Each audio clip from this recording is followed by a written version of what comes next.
Good afternoon, and welcome to the second of three in the 2017 Roadmap for Ethical Responses webinar series. Today's webinar is entitled, What Does the CSW Code of Ethics Have to Do with My Practice? For those of you who did not attend the first webinar in this series, my name is Fred Phelps, and I am the Executive Director of the Canadian Association of Social Workers, and it is my privilege today to welcome you and to introduce our distinguished presenter, Vicki Verge. CSW and the Manitoba College of Social Workers are thankful that Vicki has chosen to take time away from her busy schedule as the Regional Director of Social Work for the Winnipeg Health Authority to share her wisdom and experience on ethics with us today. In terms of process for this webinar, the first half of the webinar, approximately 30 minutes, will be a presentation by Vicki, followed by a half-hour question and answer period that I will moderate. During the presentation, you can type in, and I really encourage you to type in your questions at any time, and I'll begin to answer them or ask them when Vicki's half-hour presentation is over. Please note that the recording of this webcast, as well as Vicki's PowerPoint, will be made available on the CSW website in the near future. Now, without any further wait, again, it is my distinct pleasure and honor to welcome Vicki Verge again for her second webinar in the three-part series. Vicki, take it away. Thank you, Fred. Welcome, everybody. Thanks for joining in today. So we're going to talk a little bit about ethical behavior. We are going to review just a little bit from the first module in case some of the people didn't join in with us. I'm not an ethicist, but I am trying to facilitate this module. And one of the reasons I'm doing that is just to try to help promote ethical debate and reflection in our social work practice. People often think that ethics are just those really big issues that wind up in the media, but ethics and decisions we make are a part of our everyday practice. So as I said, for those of you who joined in our first module, we discussed that ethics are standards or moral principles that govern our behavior. Some synonyms for ethics could be things like moral code, morals, morality, values, rights and wrongs, principles, ideals, standards of behavior, dictates of conscience. Values are the regard that we give something, so something that we think is deserving, the importance, the worth, the usefulness of something. Values guide our actions most of the time without us even knowing it. As we know, there are wide differences in values. So when we work with our clients, whose values do you follow? What process do you take to ensure you understand and appreciate your client's values? As a social worker, it's our responsibility to understand our own values, to seek out an understanding of our clients' values, and to understand how dominant societal values are impacting our work.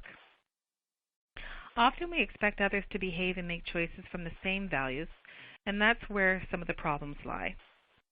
In Module 1, we talked a little bit about different principles from bioethics, and we referenced some other ethical theories such as consequentialism, which is a class of normative ethical theories holding that the consequences of one's conduct are the ultimate basis for any judgment about the rightfulness or wrongfulness of something. Thus, from a consequentialist standpoint, a morally right act or omission from acting is one that will produce a good outcome or a consequence. Other things like deontological ethics is sometimes described as duty or obligation or rule-based ethics because rules bind you to do your duty. Deontological ethics is commonly contrasted to consequentialism. In this terminology, action is more important than the consequences. One of our Module 1 participants also asked a question about cultural relativism. Cultural relativism is the principle that an individual's beliefs and activities should be understood by others from the perspective of that individual's own culture. There's many others, but my point is there is really no one theory, principle, or value that is absolute. What is important is that we understand and know ourselves as well as the principles that guide our practice.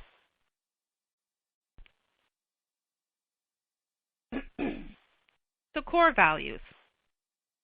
Ethical behavior is the core of every profession. The Canadian Association of Social Workers Code of Ethics sets forth values and principles to guide our professional conduct.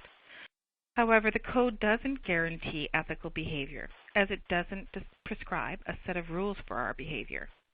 Our Code of Ethics provides a basis for evaluating professional conduct, but what it does not do is outline which value or which principle is more important than the other, or which one should outweigh the other in instances of conflict. Thus, social workers need to be aware of any conflicts between their own personal and professional values and be prepared to deal with these differences. Behaving ethically will come from our own individual commitment to engage in ethical practice. These values aren't listed in any hierarchical order, but our first value, respect for the inherent dignity and worth of persons. Number 2, pursuit of social justice. Number 3, service to humanity. Number 4, integrity in professional practice. Number 5, confidentiality. And number 6, competence. I'm just going to take a moment and go through each of these and pull out some key concepts.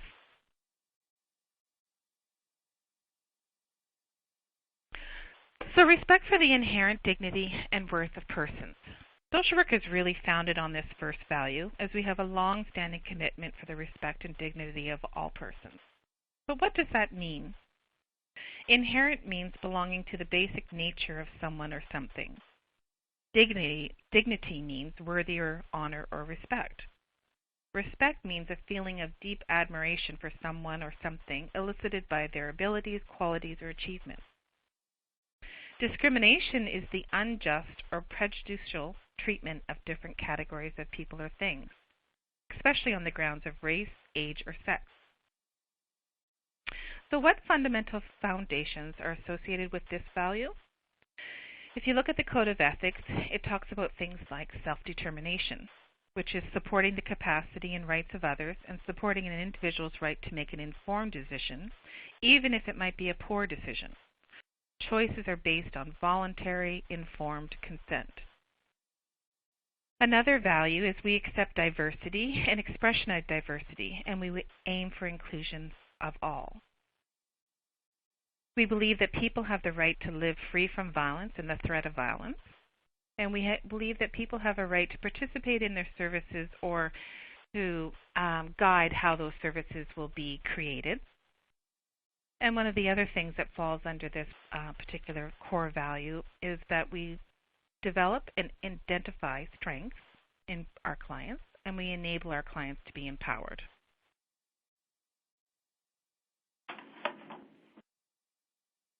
Pursuit of social justice. This is our second value. The literature offers a variety of views on social justice. Our Code of Ethics approaches social justice as the view that everyone deserves equal economic, political, and social rights and opportunities. Social workers aim to open the doors of access and opportunity for everyone, particularly those in greatest need. This is based on the key concepts of rights-based and access-based justice. Historically, the early intersections of social work and social justice values and practices were evident in the community and political work of settlement house workers and the principles of the rank and file or union movement. Social justice is never defined per se in our code, yet in delineating the ethical principles that are based in the value of social justice, we often examine social justice by stating that social workers' social change efforts are focused primarily on issues of poverty, unemployment, discrimination, and other forms of social injustice. The National Association of Social Workers Code of Ethics states that social workers strive to ensure access to needed information, services, and resources, equality of opportunity, and meaningful participation in decision-making for all people.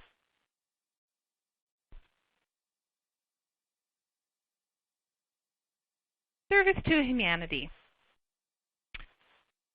Consistent with social justice, social workers value the principle that the needs of others should be placed above our own self-interest when acting in a professional capacity. We believe that we should only use our power and authority in responsible ways, which are ways to serve client needs or promote social justice. In our service to humanity, we've balanced the needs of individuals and their rights and freedoms with collective interests. We believe that we should use our knowledge and skills to assist in the fair resolution of conflict and those affected by conflict. We believe in our service to humanity that professional relationships should not be exploited for personal gain or benefit. The prime goal is to give service without any expectation whatsoever.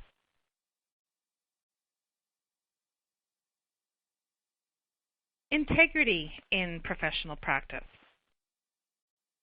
Integrity is often defined as the ability to demonstrate honesty, reliability, impartiality, diligence. As social workers, we adhere to the profession's values and ethical principles and promote respect for our profession's values and principles in our work at all times and ensure that our actions do not negatively impact the profession's reputation. That is also part of integrity. We strive for impartiality, openness, and transparency in our relationships, and we ensure we have appropriate boundaries with clients so that the relationship serves the needs of our clients. It's our responsibility to establish the tenor of the relationship and to maintain those boundaries. Just for a little fun, I thought people should take a moment and think to themselves, who comes to mind when you think about someone who's acting or has integrity? And I've thrown up a couple of different images here on the screen. When I was thinking about integrity, I was trying to think to myself, well, who do I think acts with the most integrity? And so I did a little bit of research, and because Gandhi actually came to mind. And I thought, well, why do I think that Gandhi acted with integrity? And I found a little anecdote, and I thought I'd share it with you. Gandhi's integrity involves a mother who brought her young boy to meet the great man. She asked Gandhi to tell the boy never to eat sugar because of its effects on his health and teeth. Gandhi refused to do so. Instead, he asked the mother to bring the boy again in a month or 30 days later. When she returned, Gandhi did as she wished. He told the boy to stay away from sugar. The mother wondered why Gandhi had not just done that on the very first visit, and she asked him that, and Gandhi replied to say that he had still been eating sugar at their first visit and did not feel comfortable telling others to abstain from something that he enjoyed. So that kind of spoke to me. And then President Lincoln apparently is considered as somebody who has integrity, particularly because of his management of the Civil War. All of his decisions sprang from the belief that maintaining the American form of government as expressed through the Union was vital. His refusal to deal with dishonest people was just an extension of that natural integrity. The other person I put on here was a man kind of yelling at somebody when they're driving down the street. And so that was kind of an example of somebody not acting with integrity. Or the two girls who were whispering and telling stories about another girl, not acting with integrity. So think about that. Think about who comes to mind for you. Confidentiality. I think most of us can recognize that confidentiality is one of the cornerstone values of the professionalism of social work. We respect clients' information, but also when and or whether this should be shared with others. Although we are obligated to share information as required by law, social workers should inform clients of the parameters of confidentiality and seek consent whenever possible. But confidentiality is also about respecting clients' right to privacy and not soliciting information unless it's required. This is particularly evident when we're doing our psychosocial histories. Social workers must take care to ensure that confidential information is not discussed in hallways, waiting rooms, elevators, restaurants. With the onset of the electronic age, we also need to take precautions when using social media, faxes, email, and so forth. The Canadian Association of Social Workers has a 2014 policy statement titled Social Media Use and Social Work Practice.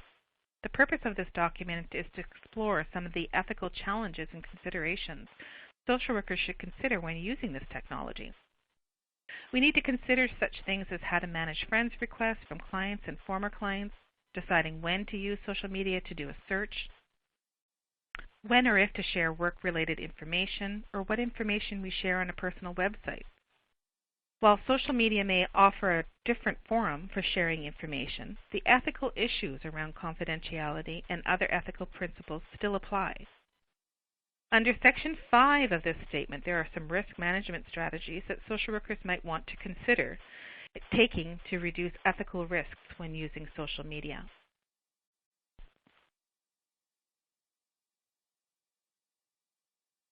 I just realized that people might not be able to see this little cartoon, but it's kind of cute. It's siblings, and the doctor says to one of the siblings, "I'm afraid doctor-patient confidentiality prevents me from saying if your brother cried like a baby when getting his flu shot." Thought that was kind of cute. So competence in professional practice. We have a responsibility as social workers to maintain our professional competency, as well as to contribute to the profession's knowledge base. Across Canada, each jurisdiction has expectations for social workers to obtain continuing competency credits because we believe that clients have the right to expect that his or her social worker has the ability to do something successfully or efficiently. Social workers have an obligation to limit their practice to areas where we can demonstrate competence and to seek out supervision and consultation where appropriate. Ethically, social workers who believe a colleague has not taken adequate steps to address their deficiencies must take appropriate action by discussing it with employers or their regulatory bodies. It also means we cooperate with complaint investigations. Lastly, when considering competence in practice, social workers who are field instructors must also address the ethical responsibility of social work students in field placements. We need to engage students in learning about ethical issues and promote critical analysis of their values and help them to develop strategies for their practice.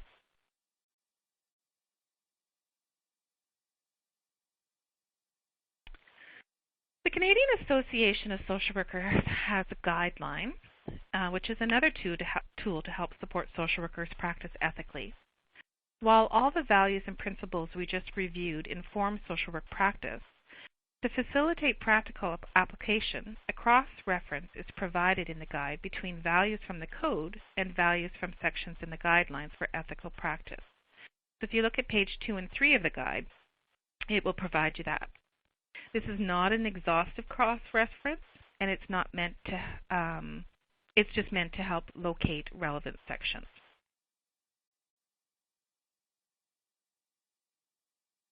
I took a look at the International Federation of Social Workers website and took a look at their tools.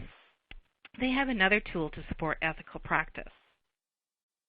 In their ethical practice tool, they talk just about 3 key principles: human rights, human dignity, social justice, and professional conduct. It is here that you will find direction that encourages social workers to bring to their attention of their employers, policymakers, politicians, and the public situations where resources are inadequate, oppressive, harmful, or unfair. The International Federation of Social Workers Statement of Ethical Principles goes on to say, social workers should act with compassion, empathy, and care. Social workers have a duty to take care of themselves professionally and personally. Social workers should be willing to collaborate with schools of social work in order to support social work students. Ultimately, social workers should foster and engage in ethical debate with colleagues and employers and take responsibility for making ethically informed decisions. Social workers should be prepared to state the reasons for their decisions based on ethical considerations and be accountable for their choices and actions. If you tune in for Module 3, in Module 3 I'm hoping to provide an overview of one ethical decision-making framework or tool that social workers can use in practice. The International Federation of Social Workers outlines a couple of social work dilemmas. The statements aim to encourage social workers to reflect on the challenges and dilemmas that face them and make ethically informed decisions about how to act in each particular case. Some of the problem areas that they talk about include such things as the fact that the loyalty of social workers is often in the middle of conflicting interests, the fact that social workers function both as helpers and as controllers, the conflicts between the duty of social workers to protect the interests of people with whom they work and the societal demands for efficiency and utility, and the fact that resources in society are limited.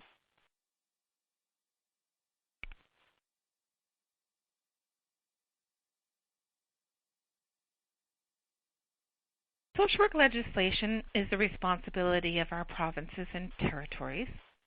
In order to learn more about the ethical practice of social workers or to determine the current code of ethics adopted in your province or territory, you do need to take a look at the Canadian Association of Social Workers website, and they have a link to all the different code of ethics. There's also a great poster on the CASW website that can be printed off that talks about each of our values and some key principles that I just did an overview on.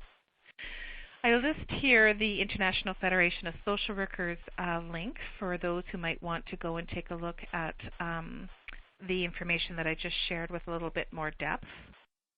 And then I've come across the Journal of Social Work Ethics and Values that I list here that is also a great resource for social workers to use in their practice. If you sign up to the Journal of Social Work Ethics and Values, they can send out to you a monthly notice of new articles. In Module 3, excuse me, I'm just going to cough. I'll be talking about the Manitoba FEN network. Manitoba FEN created the tool that I'm going to go over in Module 3. And then there's also numerous other websites, such as the Canadian Bioethics Society, that can provide you with further resources and information. So the main idea that I'm trying to get across to people today is you do need to read your association code of ethics and be aware of what some of the key principles mean. The other thing that is important to think about is looking at the definitions, challenging yourself to think about what does it mean, to do social justice in healthcare, in child welfare, and mental health. How do you practice confidentiality? How do you make sure that you're competent in your practice? As I've already asked you, think about who in your practice demonstrates integrity. How do you demonstrate integrity?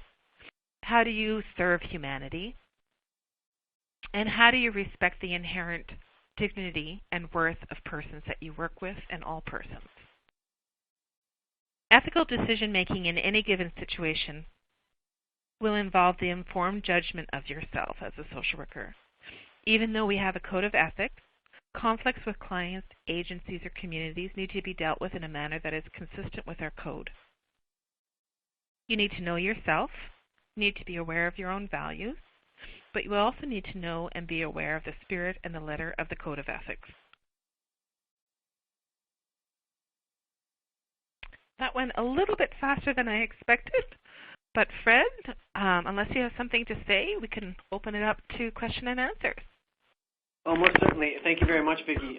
We have a good time for questions and answers now. We have about 40 minutes for questions and answers, a little less than that. So I think if you're in the audience, this is a good time to look ahead and ask any of the questions that you have on ethics. I do look forward, Vicki, to the third installment when we're looking at an ethical dilemma and walking through that. And we had a number of good questions last webinar when it came specific to ethical practice. But when you were speaking today, it dawned on me as us having, meaning Canadian Association of Social Workers, holding the National Code of Ethics and knowing that each province and territory has developed their own respective code of ethics. And as you said, we have links on on our website to all of them. But with the code of ethics and the guidelines to ethical practice that we currently have, they were set in 2005. And I'm really going to put you on the spot right now and just try to look ahead and say, if there's potential, given with the evolution of different technologies and such since 2005. In reviewing and putting together, and in your work and putting together today's presentation, did you note any gaps, I guess, in our current code that we may may want to address in future or in practice when people have came to you with ethical dilemmas? Has there been something that you've noticed that maybe in the code it's not speaking to? Well, that's a really good question, because when I was looking at all the information from the different websites and trying to pull things together, I was surprised to think that it was in 2005 that this was created, and I would imagine that it was probably took quite some time to bring this together, so it probably got started, I would say, a couple of years before that. And so I was just trying to think about where was I in my practice and what was I doing in 2002, 3, 4, and 5. And one of the things that I reflected on was just kind of historically, things change and we learn new things and different things happen. And, I happened to put up on one of the slides a picture of President Trump. There are all kinds of things happening in our society that do impact us on a daily basis. And so, although I didn't come up with any specific gaps, I did think that it is now 2017, and I wondered if we were to sit down and take a look at this with that lens and all the things that we might have learned since 2005, would there be different things that we would need to include? The one thing that I did reference that I brought up was, in fact, the piece around the media, the social media.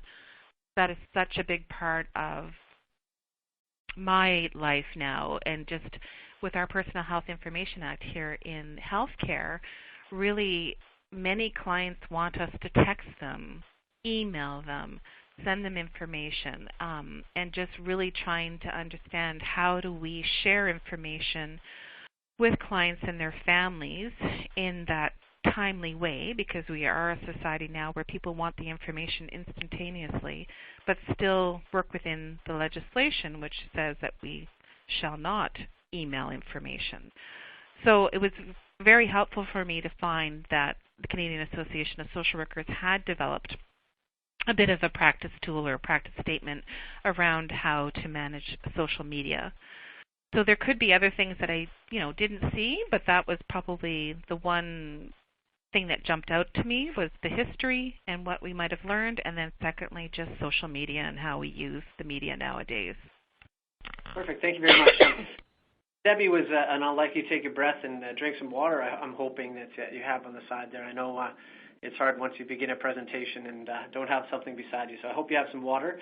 The question, just going along with social media, Debbie asks, what are the guidelines with social media? And you mentioned CSW does have a social media use and social work practice kind of guidelines, but it's not embedded within the Code of Ethics. I guess the question would be, what would be risk management strategy for social workers to reduce their risk when using social media? Yeah, just taking a look at the the social media statement that CASW put out. And they have quite a few steps that they kind of outline. And one of them is really just talking within your organization, really, getting that consultation, whether it's with your supervisor or whether it's, here, for example, in healthcare, we have privacy officers, just really chatting a little bit about how to use social media and when to use social media, both, personally as a practitioner, but also how to reach out and work with clients. If we're sharing information about a client through social media, then really we have a responsibility for talking to our clients about that and having that conversation. And I can give a personal example.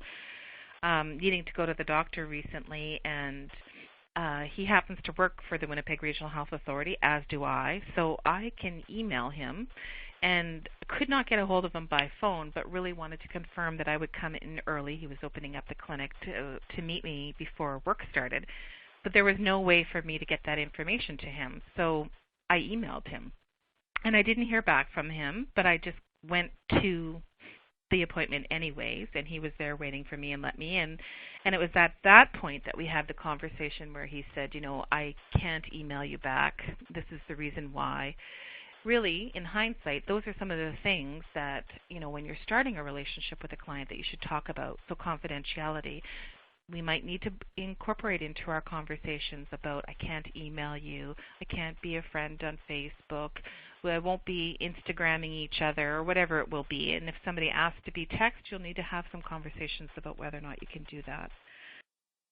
Some of the other things that we need to just be aware of is taking a look at our policies and guidelines. So in some ways, working in the healthcare system, I have less flexibility, which helps the conversation when I'm meeting with somebody. I can just clearly say, I'm sorry, because of the Personal Health Information Act, I'm not able to text you or email you this information because it might, disclose personal health information. And there's no room in the Personal Health Information Act that actually allows a client presently to give permission for me to fax or text them that information. So just being aware of my policies and procedures and having dialogue about that. And then also, protecting yourself. And so if you are on things like Facebook, which, is usually the example that we use even with students, is making sure that you have your privacy settings, set to a certain thing. And if you are using any kind of nickname, things like that, that you want to recognize that if people find you, how will that portray you? What will that look like? What message is that sending? And then, of course, if you are, and you should be having conversations with your clients about social media, just making sure that you're documenting that and making sure that it's clearly outlined in your file charts or whatever it is about what information you would be sharing with clients and how you would be sharing that information, and the messages that you sent to your clients about that process. So those were some of the examples that I pulled from the guidelines or the policy statement that CASW came up with. Well, thank you very much, Vicki. There are a few questions on where one can find those guidelines. So the CSW Code of Ethics, our guidelines for ethical practice, and their social media guidelines are all on our CSW website. So you're welcome to visit after the presentation to head there and check them all out. Here is a fairly long question. I'm just going to find it again because the issue of technology in our practice is a very wide open field and presents so many issues regarding confidentiality. When I was working with teens, I needed to use texting to contact them and needed to use my personal files, not comfortable for me. I think that's just more of a comment speaking, I think, following the lines of what you were speaking about, in the sense of that, I guess, further to texting, some clients only text due to cost. Perhaps agencies need resources to use differently as not to use personal cells. So I think there's some certain practice issues that are being brought forward in the sense of personal phones and work phones and text back and forth. You can speak a little bit in that area, just to maybe offer some guidance for those that might be trying to navigate this new world of interacting with clients.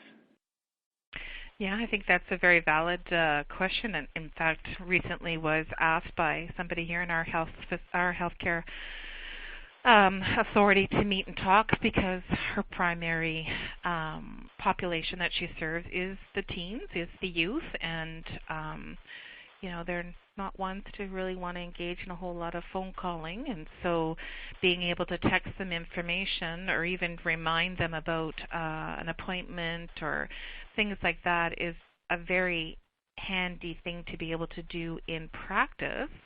It's supporting where the client's coming from. It's working with what the client is needing. But yes, there isn't a lot of, when you go back to think about some of the fiscal responsibilities we have upon us, not every frontline social worker is going to have access to a cell phone in their organization. So we had a bit of discussion just about whether or not there could be, instead of having a landline, could the social worker within her healthcare facility give up a landline in lieu of an office phone, so that you're kind of staying fiscally responsible, but moving into the times. Having a landline is limited compared to the technology that might be available on a cell phone.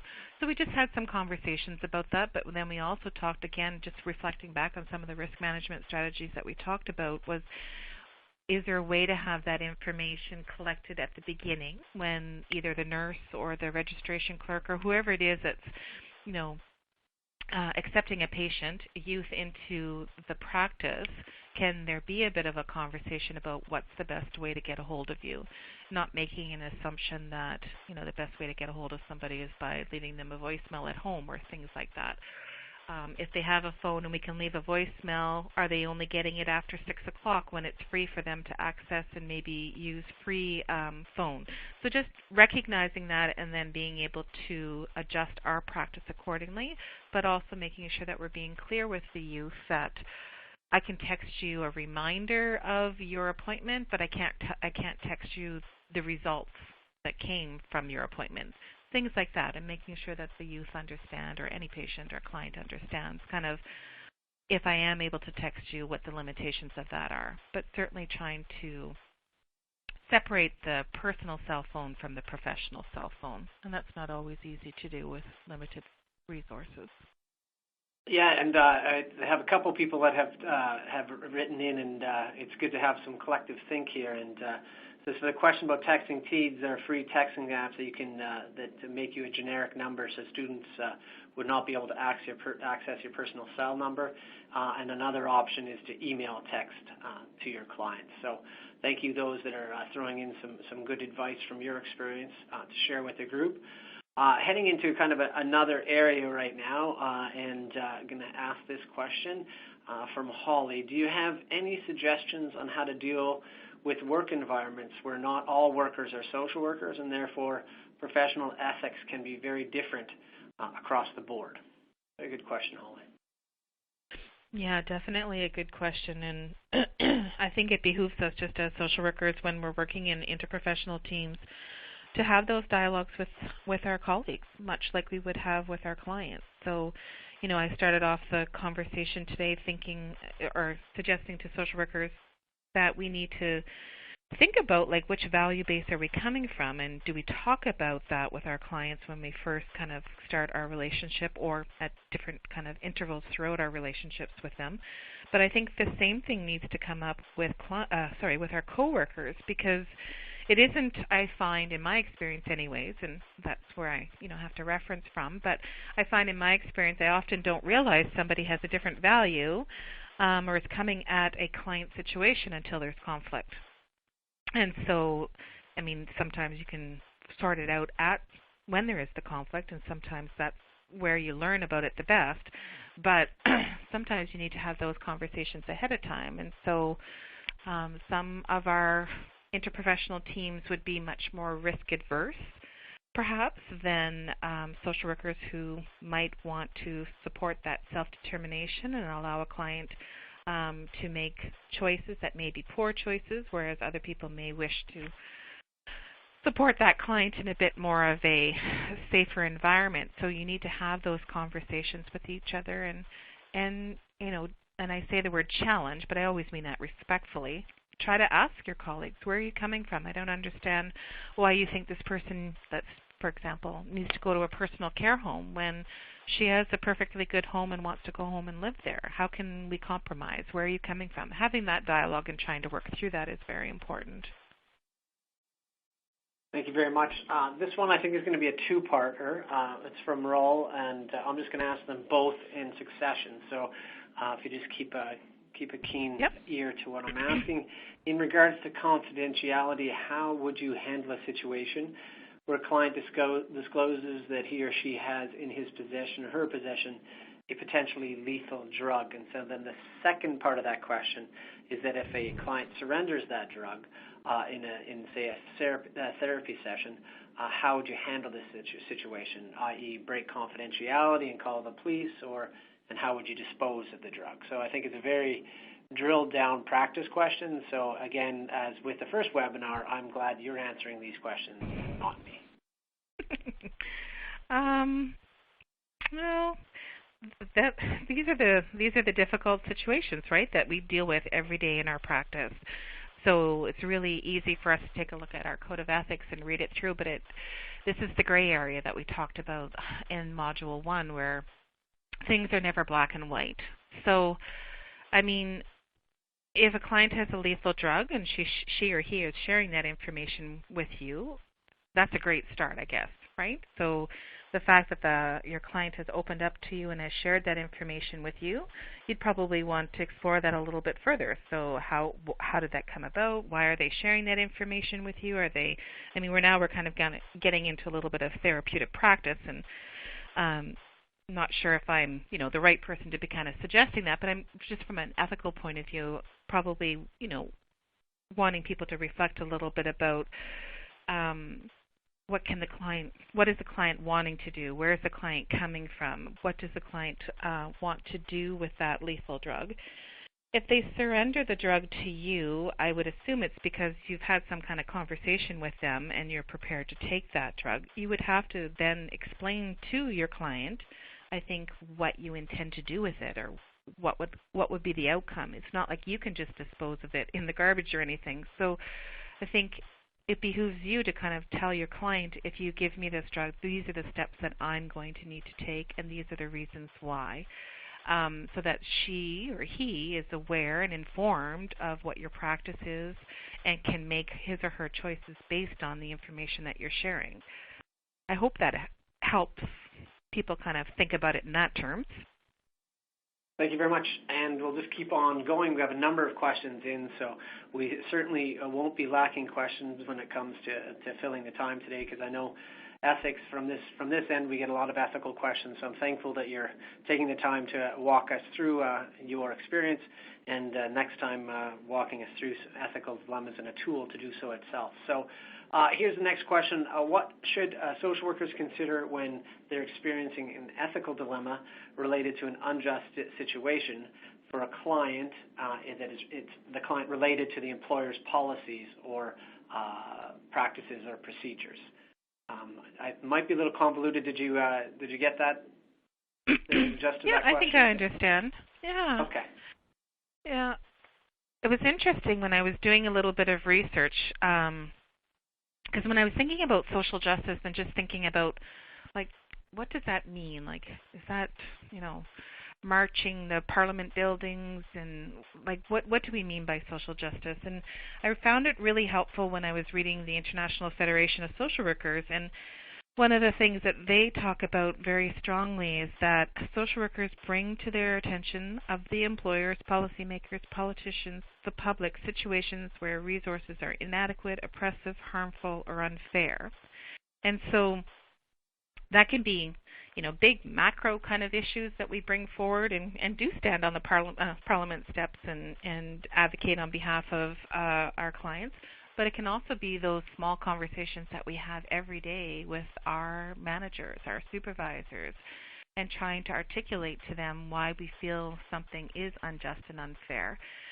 We really need to think about that, though, and think about how to explain that. And I find sometimes that's hard from my practice, being a social worker and being in healthcare.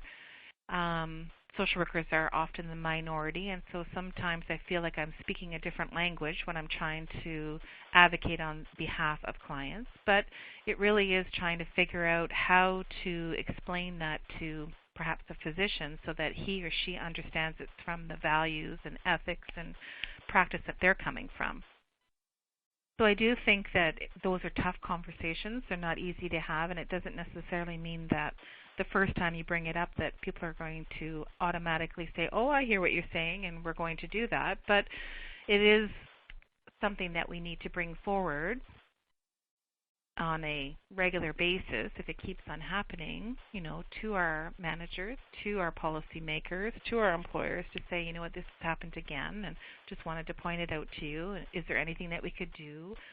I think if we talk a little bit next time about the ethical tool, that might help people. It might demonstrate a way, at least, for people to work through what is the problem and how to bring stakeholders in to kind of flesh out what is the issue and what a resolution could be.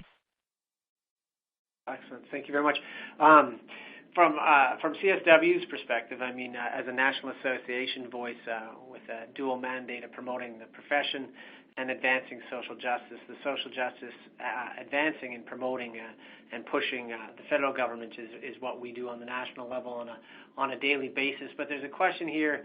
I'm just following along the lines of the last question. Is with limited resources that kind of continue to be imposed by differing provincial governments as well as the federal government, do we individual social workers as a profession not have a duty to advocate or lobby politically for resources to do our job? And I think that follows a little bit along the lines, but if you have another comment on it, that would be wonderful, I think. Yeah, and I think definitely that is often why we've become social workers, because we've, see something that's unjust and we want to try to correct it and support our clients. But I think all of us do it in different ways. And so I wouldn't want all social workers to feel like they have to, lobby the government privately or individually. There are lots of ways that you can influence policy and procedures and practice. In my role here as the regional director, I'd like to think anyways that the variety of tables that I'm at, that I'm, coming to those tables, demonstrating and trying to advocate on behalf of clients for equity and justice and all the values that we believe in. So there are different ways to do that and more subtle ways, and some people are more comfortable with doing social justice in the big macro way, and some people are more comfortable doing it on a one-to-one client basis. And I think that that's the beauty of social work practice, is that there's lots of different ways to participate in social justice. Perfect. Thank you very much. Switching gears here, question here. I'm wondering if you've ever been in a situation where you felt you needed to make a report against a colleague who was behaving unethically, and the question being, what guided your decision to report them to the College of Social Workers versus not making a report?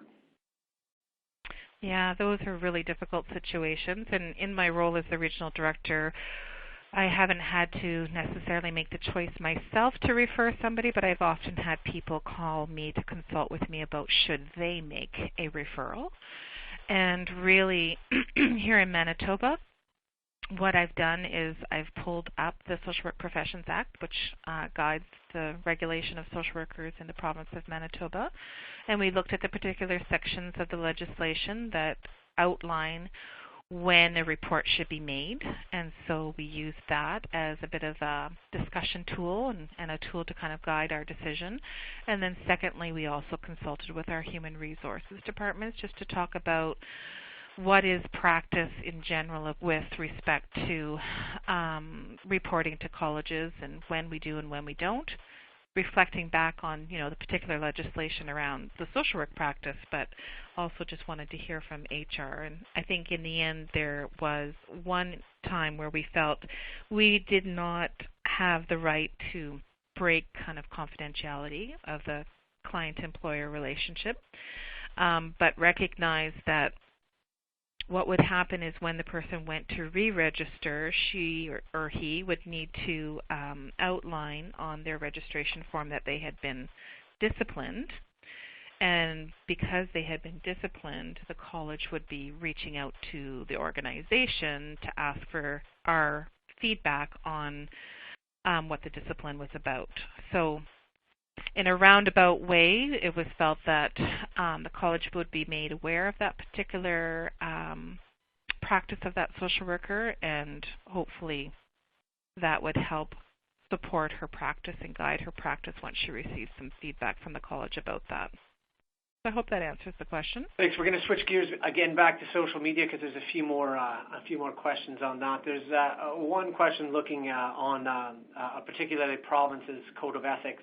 And wondering, giving social media, if it's going to be updated. I can say from the Canadian Association of Social Work perspective, it very much is a priority of our partner organizations, Manitoba College of social workers being one of them, but our partner organizations for us to, in the next coming years, develop a new code of ethics. And so that's a big chunk of work that we'll be working on in the coming years with the support of our Federation partners. So I can say that will be moving forward. It will be a few years in the making, but it will be coming. And then the next question being, in light of social media, what is our responsibilities as social workers to limit accessing public information, i.e. through Facebook, about clients' families, so i.e. parents of a child, to acquire a fuller picture of their situation? I think that's a really good question given today's practice. Yes, that is, because we do have, there is lots of information on the internet. I mean, if you were to Google Vicky Verge right now, you would come across some information that that is not particularly kind and doesn't reflect well on me. But I guess you have to think about why are you using that information, and when would you use that information, and why would you need to go to Facebook in order to, or any other kind of internet site in order to collect that information? Why couldn't you just collect it from your client? What's the purpose of collecting that information? Those are all the questions that you need to sort out for you in your practice. Once you collect that information, you would need to document in your process that you collected that information from Facebook. Is that a reliable source of information? So many questions come to mind, but I would start with having that conversation with your client about collecting information, the use of the information, how you're going to disclose that information. Those are all part of that professional responsibility, and taking a look at your own organization's policies and procedures about the use of personal health information and the collection of personal health information, and how do you record that information. All of those things, in addition to our code of ethics, should help guide your practice about when you should or when you shouldn't do that kind of stuff. Actually, I think this is along similar lines, yet different, and I think that's such a fine line when it comes to ethics. There's so many similar situations, but yet dramatically different. And one of these is Heather. She works for a nonprofit and asking what are the ethics around being asked, so by her employer or by a fundraising team, to solicit client feedback on services to be used in fundraising efforts and grants applications. So I'm assuming in the sense of asking people for testimonials or that type of thing. So I didn't speak a lot about kind of research practice, testimonials, all that, but I think, again, you'd have to go back to kind of your ethics, your values around confidentiality. What are your practices in your nonprofit organization? Does your client know how you would be using that information, when you would be using that information? Are they able to consent? Do they that whole informed process? So there is some language in our code of ethics, as well as the other kind of guides to practice around research and eliciting feedback from clients. So it probably would make sense for people to take a look at that. I know for the WRHA, for the Winnipeg Regional Health Authority, anytime that we're collecting information from clients, it has to go through a whole ethical process.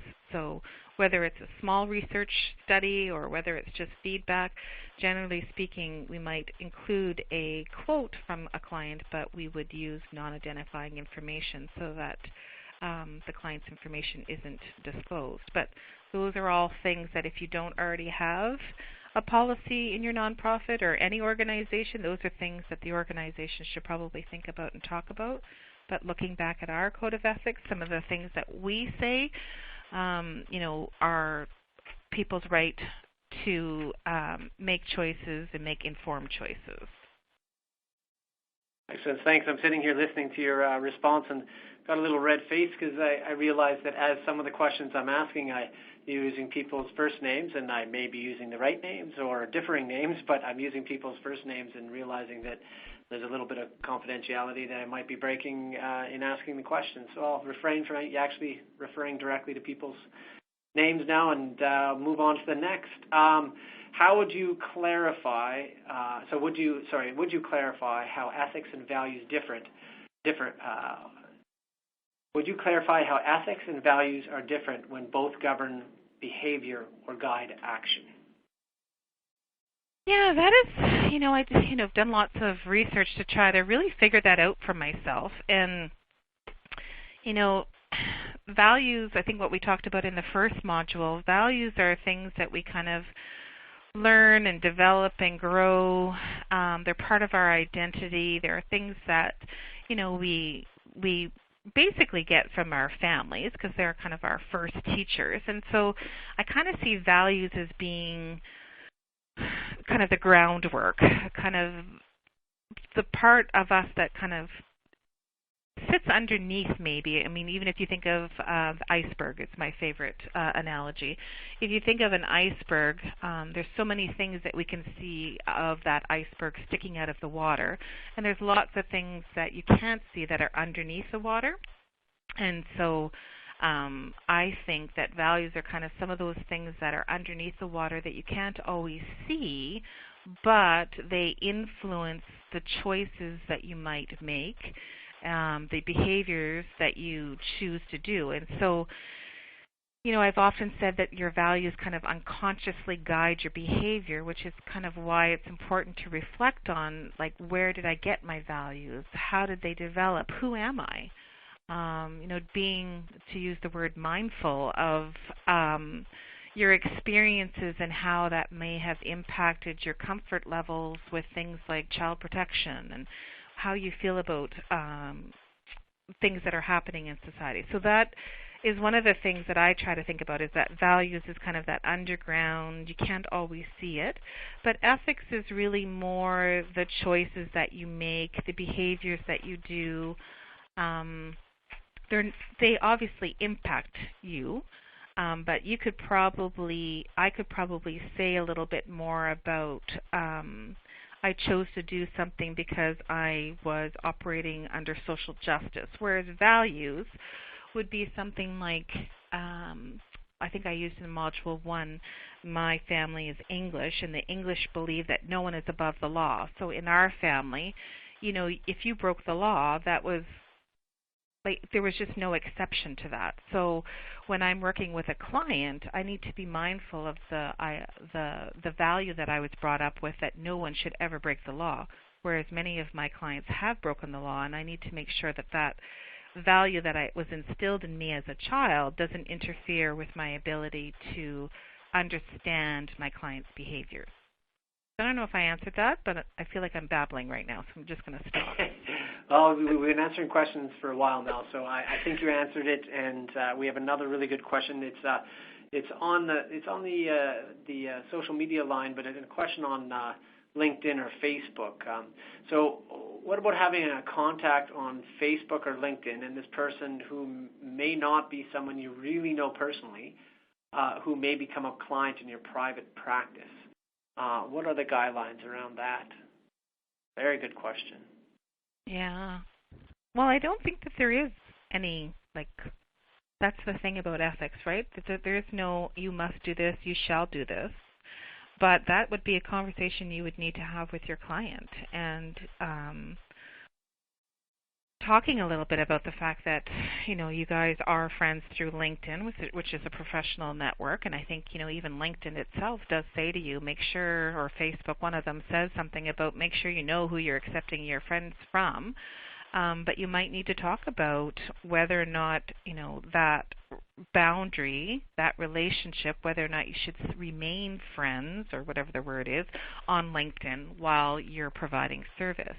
And so I think that goes back to kind of the conversation, when you're first starting to get to know your client, and I mean throughout the relationship that you have with your client, but of course talking a little bit about that boundary, because it's our responsibility to do that. We can't leave it to our clients to develop the tenure of our relationship or the boundaries of our relationship. It really is our responsibility. It falls kind of under that integrity of practice to kind of point out to people that I feel like we're maybe crossing some boundaries here. I'd feel more comfortable, or it's my policy, it's my procedure, it's my practice that if somebody becomes my client, that I'm no longer friends with them through LinkedIn or Facebook or social media.